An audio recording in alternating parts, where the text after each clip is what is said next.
Friends are remembering a woman killed in a crash this afternoon. With that phone call, you just realize how short life is. What police believe caused that deadly wreck.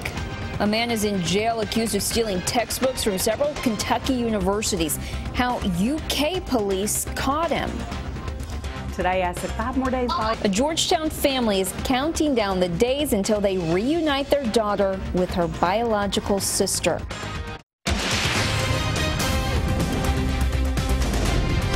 This is WKYT News at 11.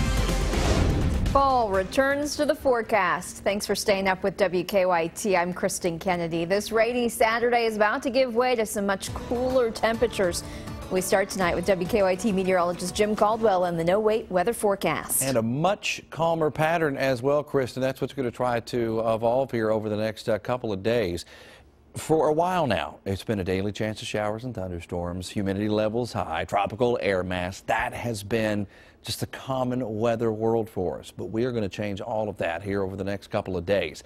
We've been tracking rain for a better part of the day today. That's actually one of the best solid chances of rain throughout the day that we've had in a while. Tonight, we're still watching some passing through Harrodsburg, or right now, a good little heavier shower crossing through the area, and will continue to work its way off toward the east, eventually getting right into Nicholasville here soon. Out in eastern portions of Kentucky, tracking more rain from West Liberty all the way down to Jackson, back toward Campton as well, and eventually almost in Salyersville right now.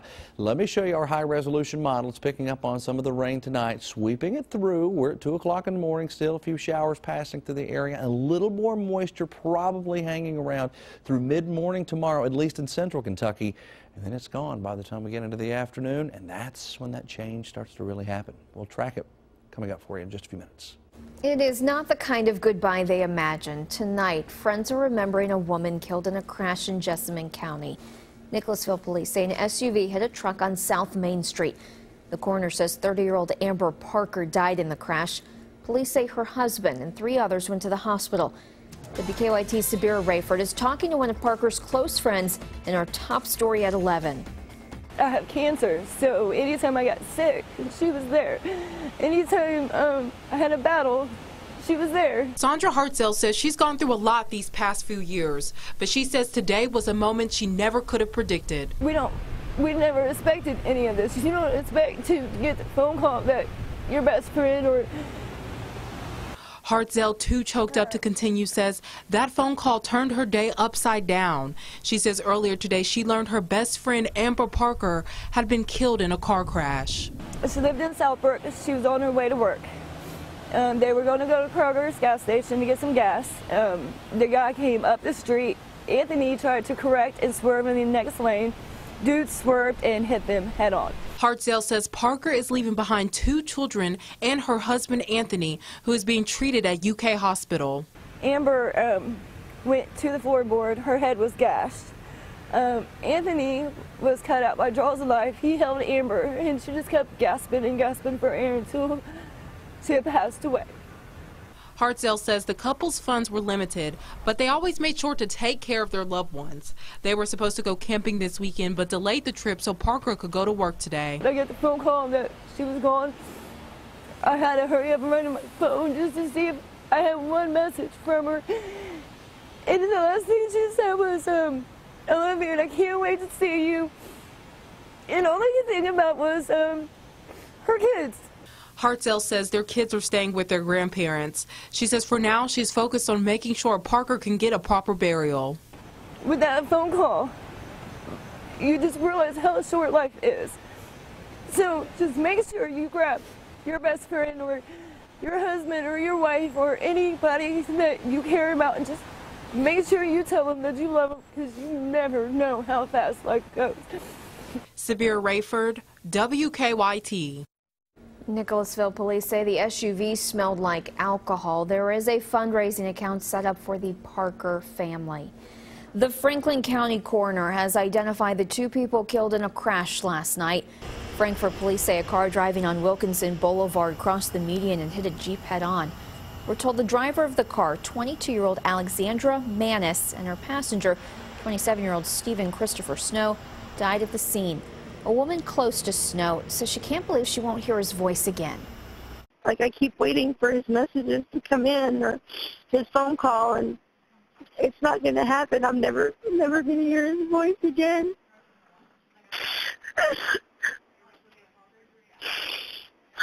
I'm never going to be able to tell him I love him here and say I love you back. Speed and alcohol are not believed to be factors in the crash. The coroner says Manis was not wearing a seatbelt and that Snow was. Traffic is back to normal tonight on I-75 in Scott County. Deputies say 2 crashes near mile marker 121 forced them to close almost all lanes for hours. In the northbound lane, deputies say 10 to 12 vehicles crashed and a semi jackknifed in the southbound lane. Witnesses say there was about a foot of standing water on the interstate at the time. A few people went to the hospital with non-life-threatening injuries. New tonight, University of Kentucky police have arrested a man for breaking into several offices on campus. They are charging 30-year-old Anthony Shields with burglary and possession of burglary tools. They say he broke into offices and stole textbooks.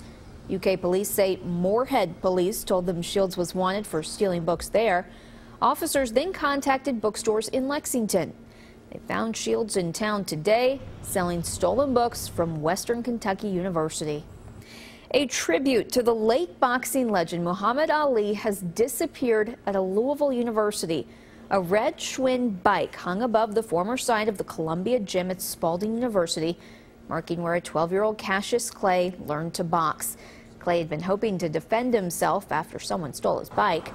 Yesterday morning, a maintenance worker noticed the tribute was missing from its spot 20 feet off the ground.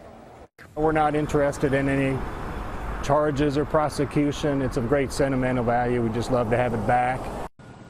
School leaders are asking that whoever took it return it. The bike was supposed to be a temporary exhibit. A tournament honoring a victim of Flight 5191 came to a close today. The Fenton-Dawson Memorial Volleyball Tournament wrapped up its 10th and final event today.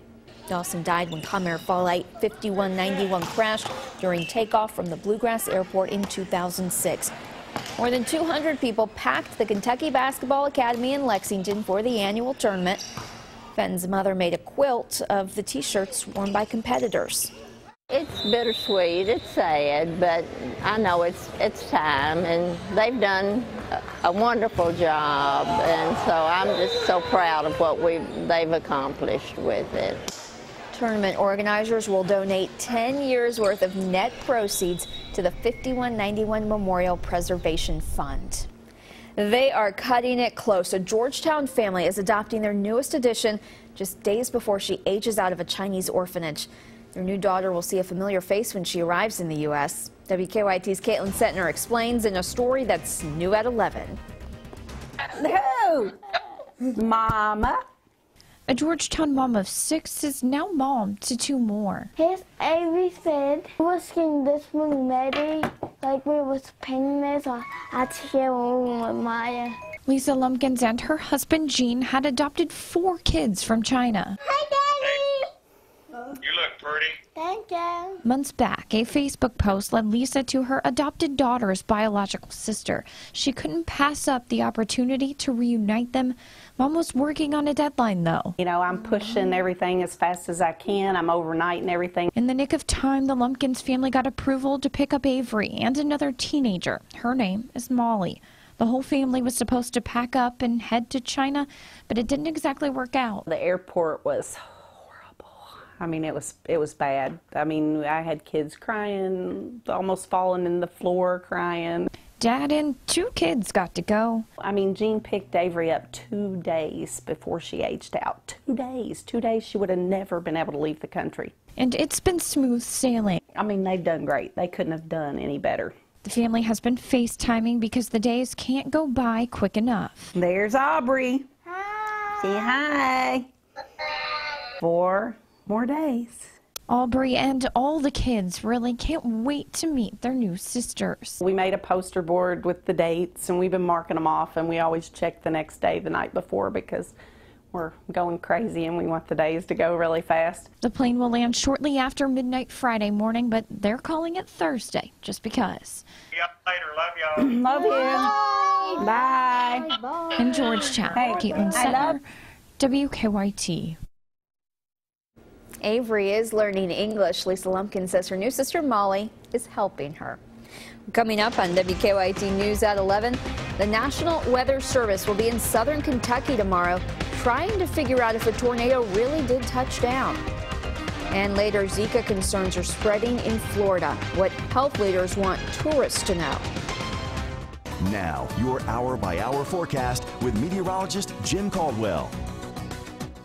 Here we go. Another round of showers, thunderstorms moving through the area here tonight. But once all of this clears up, it's going to be worth it, I promise. Look at some of these headlines. I kind of tell the story for you. As the storms move out, the humidity levels will fall. And speaking of fall, we'll have some fall-like temperatures around here as well. We likely will see temperatures come in early on Monday morning. I really wanted to show you the true taste of fall. We'll be fine tomorrow, but this is what one of the models is trying to push out. That's 56 for Lexington, 55 Richmond. You get the general idea. A lot of 50s out there. That would be quite cool for this time of year, especially compared to what we've been experiencing. Upper 60s, low 70s last night. We could go to mid 50s for lows soon. Yeah, that'll be a shock to the system. We are tracking some heavier rounds of rain now sweeping into parts of Jessamine County and also into southern Woodford County. You can see kind of spilling over. We're tracking that one around Harrodsburg, so now that moisture's coming for you. Talked about that over the top of the newscast. So Nicholasville, it'll be there, the heavier stuff at least, within the next 5 to 7 minutes. So you'll watch that rain pick up again. It's been like that several times today. In parts of eastern Kentucky, from West Liberty down to Jackson, we are tracking rain in these areas as well. A little heavier, too, as you see more of the red showing up there, indicating the heavier stuff. There's Mountain Parkway, so it's following along the parkway and will continue working its way eastward. West Liberty into Wrigley and all the way out into Sandy Hook there into Elliott County. Still holding on to some of the heavier rain here tonight. What's causing all of it?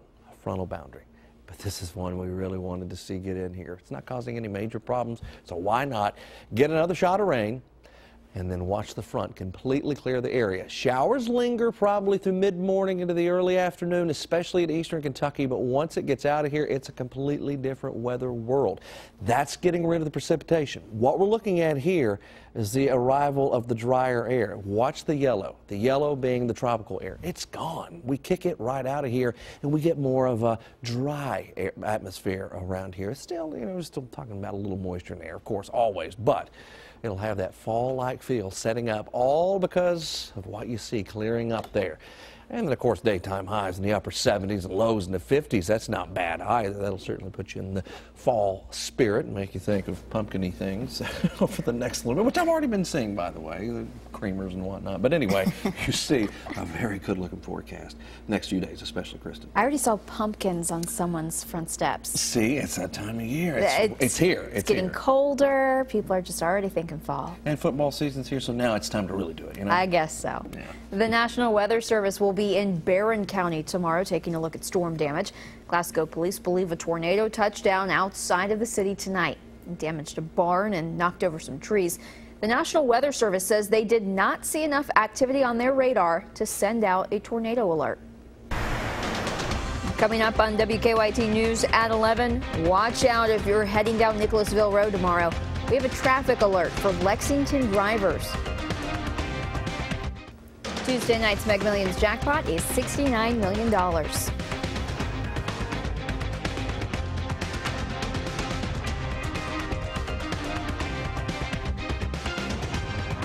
There is growing concern tonight in Florida. Health leaders have identified a new Zika zone in Miami Beach. 5 people are infected there, bringing the total in the area to 36. David Begnog has the latest.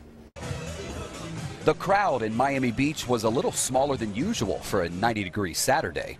Some might say you can blame it on Zika. Now that I'm here and I know it's close, I feel afraid, and the first thing I just want to go back. It's so dangerous for us because we are on holidays.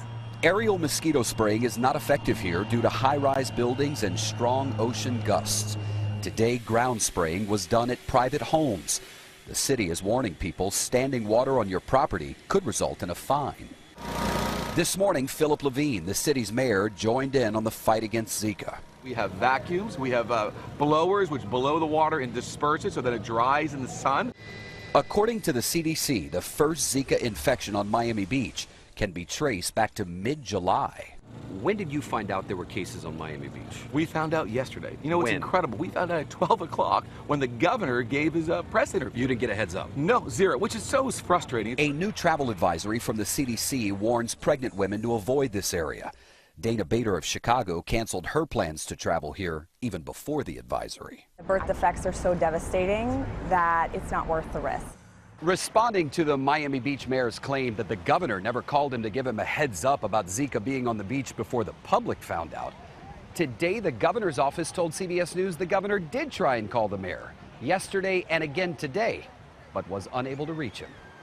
David Begnos, CBS News, Miami Beach, Florida. 2 of the cases in Miami Beach involved people from Miami-Dade County. 3 involved tourists from New York, Texas, and Taiwan. We have a traffic alert for drivers in Lexington. Crews will be rewiring traffic signals on Nicholasville Road at the Man of War Boulevard intersection tomorrow. Work will start at 7 a.m. and should be complete by 3. The traffic lights will be off while crews work. Lexington police will direct traffic during the outage. Drivers should expect major delays on both roads. The work is meant to help ease traffic congestion around the new Summit development. Crews were supposed to do the work last week, but wet weather postponed plans. Lee K's in next with some high school football highlights. Yes, I am. It was a busy night under the Saturday night lights on this opening weekend of the high school football season, and the Wildcats hold their final scrimmage of the preseason. A good chance for the defense to see live game action. That's next in sports.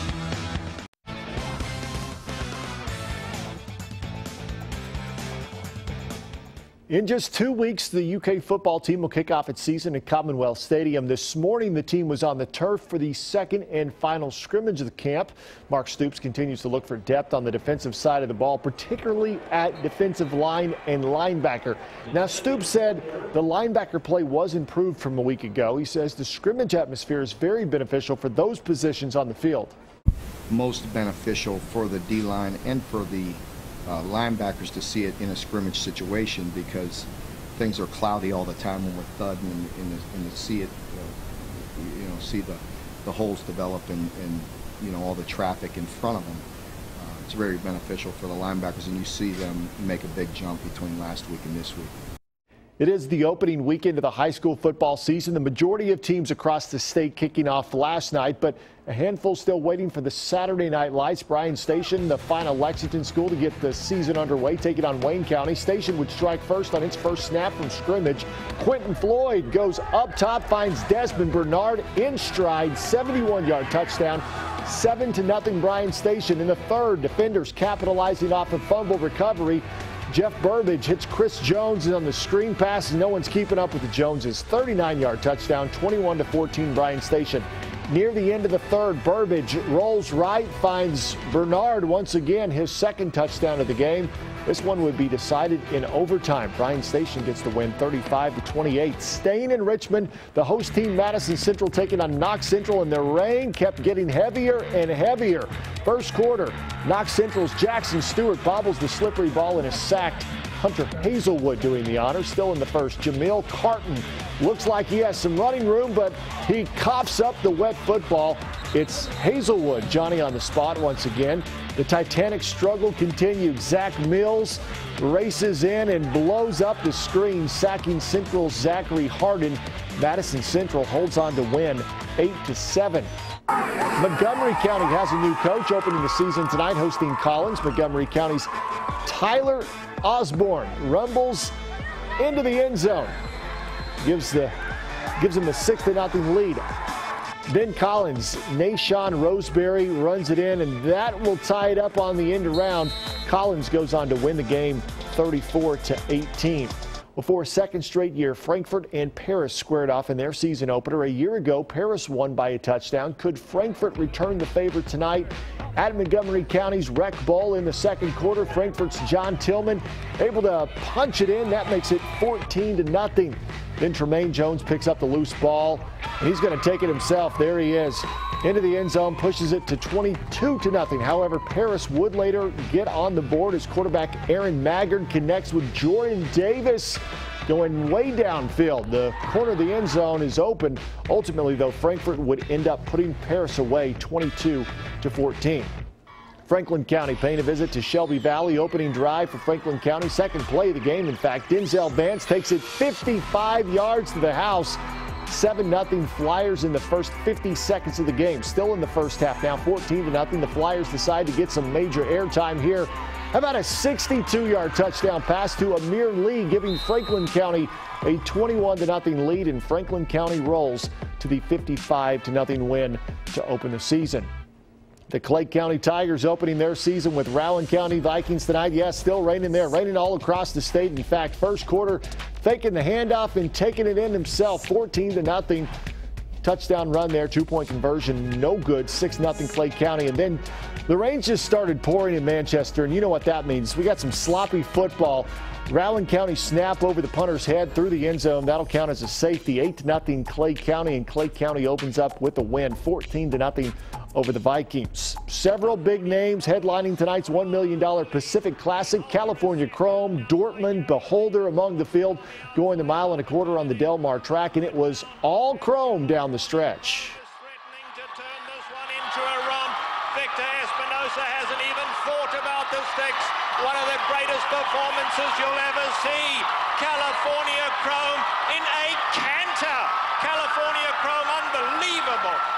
Well, California Chrome wins by 5 lengths for his 14th victory in 23 career starts. Defending champ Beholder returned 320 and 260, and Dortmund in third paid $240 to show. And former Kentucky Wildcat Luke Maley will remember tonight for the rest of his life. The former Kentucky Mr. Baseball delivered his first major league home run for the Tampa Bay Rays in the second inning of tonight's game against Texas.